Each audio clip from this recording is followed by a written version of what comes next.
तर hello everyone, आज होता संडे आणि पोलिओ डे. त्यामुळे मग मी आणि वेदांचे पप्पा आम्ही वेदांशला घेऊन चाललो होतो पोलिओ डोस द्यायला. आणि मग आम्ही इथे आमच्या गावातील असलेल्या अंगणवाडीमध्ये पोचलो होतो. आणि मग इथे नंबरमध्ये थांबल्यानंतर इथे माझ्या वेदांचा नंबर आला होता पोलिओ डोस प्यायचा. आणि हे आमच्या अंगणवाडीमधील बाई आहेत, टीचर आहेत, त्या वेदांशला पोलिओ डोस पाजत होत्या. आणि मग पोलिओ डोस पिल्यानंतर वेदांश बाहेर आल्यानंतर पटकन खेळायला लागला होता. आणि वेदांश खेळत होता तोवर मी विचार केला की पटकन तिथे शेजारी जे किराणाचं दुकान आहे तिथे जाऊन थोडंफार सामान घेऊन येते, कारण मला दूध वगैरे घ्यायचं होतं वेदांच्या पप्पासाठी. त्यामुळे मी जाऊन सामान वगैरे घेतलं. मग त्याच्यानंतर घरी आल्यानंतर सर्वात पहिले माझे देवपूजेचं आवरायला घेतलं होतं, कारण उद्या आहे वटपौर्णिमा. त्यासाठी आपल्या देवांनासुद्धा छान छान रेडी केलं पाहिजे ना. त्यामुळे मी देवघर वगैरे आवरून घेतलं, देवांनासुद्धा स्वच्छ धुवून घेतलं. आणि मग त्याच्यानंतर व्यवस्थित मी ते देवांची मांडणी करून घेतली होती आणि पूजा करून घेतली होती. आणि पूजा केल्यानंतर माझं देवघर किती छान दिसते हे तुम्हाला तर माहितीच आहे, जसं की तुम्ही बघू शकता. खूप म्हणजे खूप प्रसन्न वाटतं असं छान व्यवस्थित आवरल्यानंतर, देवपूजा केल्यानंतर देवसुद्धा खूप छान दिसतात. असं वाटतं की ते आपल्याला पाहून स्माईल करत आहे.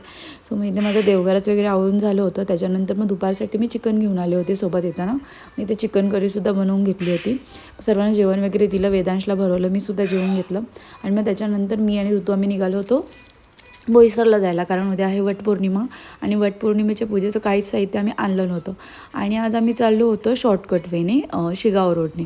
आणि मग फटाफट पोचलो बोईसरला. आणि बोईसरला आहे ना, मार्केटमध्ये हे एक होलसेल शॉप आहे जिथे सर्व काही ज्या लेडीज वस्तू असतात ना खूप कमी दरामध्ये भेटतात. मग इथे येऊन पहिले आम्ही वटपौर्णिमे थोडंफार सामान घेतलं. मग कटलरी शॉपमध्ये आलो. आणि मग त्याच्यानंतर पुन्हा आम्ही आलो होतो चप्पल घ्यायला, कारण पावसाळी चप्पल आम्ही घेतली नव्हती. मग सर्व सामान वगैरे घेतलं. त्याच्यानंतर बाहेरून आम्ही फळं घेतली होती पूजेसाठी. ते सर्व फळं वगैरे सर्व सामान घेऊन आम्ही पुन्हा निघालो होतो घरी जायला. मग घरी येता आठवलं की अरे आपल्याकडे हिरव्या कलरच्या बांगड्या तर नाही आहेत. मग पुन्हा आम्ही चित्रालयाला रॉयल नोवेल्टीमध्ये थांबलो, हिरव्या बांगड्या वगैरे घेतल्या. आणि मग त्याच्यानंतर पूर्ण टॅप्स गेटकडे आल्यानंतर खाऊच्या दुकानात थांबून खाऊ घेतलं. मग फ्रूटच्या दुकानात थांबून वेदांसाठी फ्रूट घेतले. आणि मग पुन्हा आम्ही घरी आलो होतो. घरी येऊन थोडा आराम वगैरे केल्यानंतर संध्याकाळी आम्ही पुन्हा निघालो होतो जायला. का तर आज आमच्याकडे होता गावठी कोंबड्याचा बेत, म्हणून मग त्या कोंबड्याला मी घेऊन चाललो होतो कटिंगसाठी आमच्या गावाच्या नाक्यावर असल्या दुकानात. मग इकडे येऊन मी त्या दादांना सांगितलं की मला कोंबडा व्यवस्थित साफ करून कट करून द्या.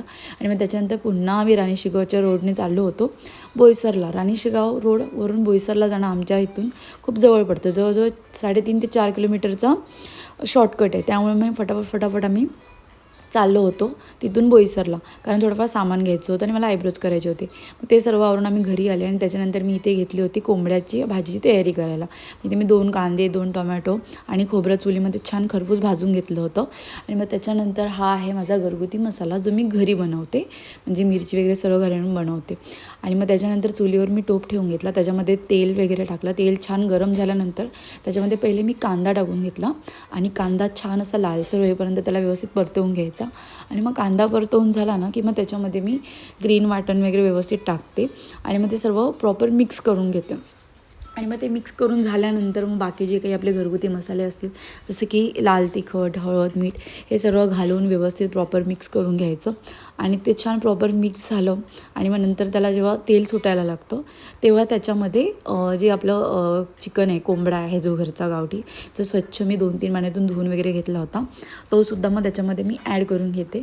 आणि मग त्याच्यावर त्याला झाकण ठेवून ना, त्या झाकणावर पाणी ठेवून थोड्या वेळ त्याला अशीच वाफ येऊ देते. वाफेवर मग ते छान मॅरिनेट होतं. आणि जे काही आपण मसाले वगैरे टाकलेले असतात ते सर्व त्याला प्रॉपर मॅरिनेट होतं आणि टेस्टसुद्धा खूप चांगली येते. आणि जसं की मी लास्ट टाईम माझ्या मटनच्या रेसिपीमध्ये सांगितलं होतं त्याचप्रमाणे चिकनला, मटनला, इवन गावठी कोंबड्यालासुद्धा थंड पाणी कधीच वापरायचं नाही. जर आपण ते थंड पाणी वापरलं ना तर मग त्याचा जो टेस्ट आहे ना तो खराब होतो आणि ते एकदम असं चिवट होतं. त्याच्यामुळे काय करायचं की गरम पाणी ॲड करत जायचं. जितक्या वेळही तुम्हाला ॲड करावं लागेल तितक्या वेळा आपल्याला गरम पाणीच ॲड करायचं. मग मी इथे सगळं छान मिक्स वगैरे करून घेतलं. कोंबडा वगैरे सगळं छान मिक्स वगैरे करून झाल्यानंतर थोड्या वेळाने आहे ना त्याला आपण चेक करत राहायचं. म्हणजे असं नाही की झाकून ठेवलं आणि झालं, तर थोड्या वेळाने ते झाकण काढून ते चेक करत राहायचं की कुठवर शिजत आलं आहे, पाणी कमी झालं आहे काही काय. जर पाणी कमी झालं असेल तर त्याला भरपूर पाणी टाकत राहायचं, बट ते गरम पाणीच टाकायचं, कारण जर थंड पाणी टाकलं तर ते खराब होणार. त्याच्यामुळे मग जशी माझी रेसिपी आहे, जशी मी सांगितलं त्याप्रमाणे मी करत गेले. आणि थोड्या वेळानंतर जेव्हा आपण पुन्हा चेक करतो ना, जेव्हा आपलं चिकन 50-70% जेव्हा शिजलं असेल ना तेव्हा त्याच्यामध्ये काय करायचं की थोडं गरम पाणी ॲड करायचं. त्याच्यानंतर त्याच्यानंतर जे काळा मसाला वाटण जो मी बनवलं होतं, जसं की खोबरं, टॉमॅटो आणि कांदा जो चुलीमध्ये भाजला होता, ते सगळं ह्या चिकनमध्ये टाकून घ्यायचं. आणि ते टाकल्यानंतर आहे ना बटाटे पण ॲड करायचे, थोडासा गरम मसाला ॲड करायचा, सर्व छान प्रॉपर मिक्स करून घ्यायचं. आणि मग ती भाजी पुन्हा व्यवस्थित झाकून ठेवायची आणि पुन्हा त्याच्यावरती ताटावर पाणी ठेवायचं. असं करत करत करत करत एक 10-15 मिनटानंतर 2-3 वेळा चेक केल्यानंतर आपली भाजी इथे छान एकदम शिजून रेडी असते. सो मग तुम्ही ते गरमागरम सर्व करू शकता. आणि तुम्ही बघू शकताय की जेव्हा मी हे सर्व मसाला वगैरे सर्व ॲड केल्यानंतर ती भाजी किती जाडसर झाली. आणि खूप भूक लागली होती, त्यामुळे मग मी ग्रीन टी, ब्लॅक टी, जे काही मी पिते ब्लॅक टी, ते बनवलं होतं ऋतूनी. सो मग ते मी चुलीजवळ बसून ब्लॅक टी प्यायला सुरुवात केली होती. आणि जवळजवळ अर्धा 1 तास चुलीजवळ बसल्यानंतर हा माझा झाला होता अवतार, फुल रेड टू रेड. आणि एवढं गरम होतं तर पण काय करणार, सर्वांना चुलीवरची कोंबड्याची भाजी खायची होती. आणि ते फायनली माझी भाजी बनवून रेडी होती. तुम्ही बघू शकताय किती छान तेलाची तर्री आली आणि किती छान भाजी झाली. आणि सर्वांना जेवण वगैरे दिलं, सर्वांना भाजी खूप खूप खूप आवडली.